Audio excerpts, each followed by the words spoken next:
గజం కేవలం 826 రూపాయలకే. 12 సెంట్ల భూమి కేవలం 5 లక్షలు మాత్రమే. తెలంగాణ రాష్ట్ర రెండవ సీఎంగా తెలంగాణలో కాంగ్రెస్ ప్రభుత్వానికి తొలి సీఎంగా రేవంత్ రెడ్డి ప్రమాణ స్వీకారానికి చేయడానికి కావాల్సిన ఏర్పాట్లన్నీ పూర్తయినటువంటి పరిస్థితి. అయితే ఎవరెవరు ఈ సమావేశానికి హాజరు కాబోతున్నారు, ఎవరి సమక్షంలో రేవంత్ రెడ్డి ప్రమాణ స్వీకారం చేయబోతున్నారు అనేటువంటి అంశాలను ఒకసారి పరిశీలిస్తే ఆయన ఏఐసిసి సంబంధించినటువంటి ప్రముఖుల నుంచి గాంధీ కుటుంబానికి సంబంధించినటువంటి ప్రముఖుల వరకు అందరికీ ఆహ్వానాలు పంపారు. అలానే వివిధ రాష్ట్రాలకు సంబంధించిన ముఖ్యమంత్రులు కూడా ఆహ్వానాలు పంపినటువంటి పరిస్థితి.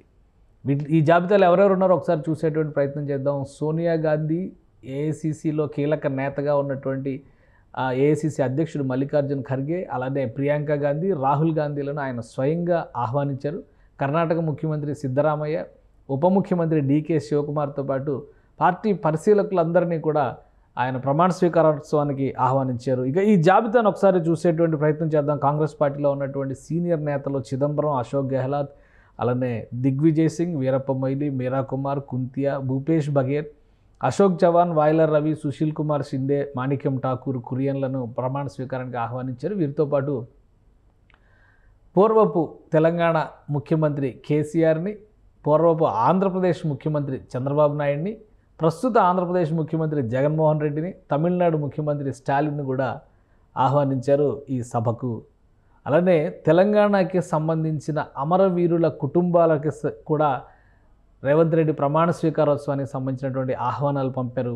తెలంగాణ జన సమితి అధ్యక్షుడు ప్రొఫెసర్ కోదండరామ్తో పాటు గాదే ఎన్నయ్య, ప్రొఫెసర్ హరగోపాల్, ప్రొఫెసర్ కంచె ఐలయ్య వీరందరినీ సమావేశానికి హాజరుపరిచేలాగా ఏర్పాట్లు చేయాల్సిందిగా ఆదేశాలు జారీ చేశారు. దీనికి సంబంధించినటువంటి ఆహ్వానాలు ఇప్పటికే వారికి చేరినట్టుగా సమాచారం అందుతుంది. ఇక వివిధ కుల సంఘాల ప్రతినిధుల్ని, నేతల్ని, పలువురు సినీ ప్రముఖులను కూడా రేవంత్ రెడ్డి ప్రమాణ స్వీకారోత్సవానికి ఆహ్వానిస్తున్నట్టుగా సమాచారం అందుతుంది.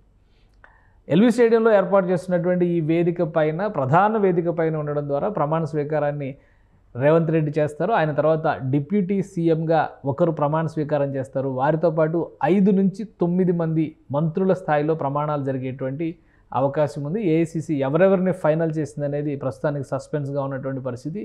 ఈ రాత్రికి దానిపైన క్లారిటీ వచ్చేటువంటి అవకాశం ఉంది.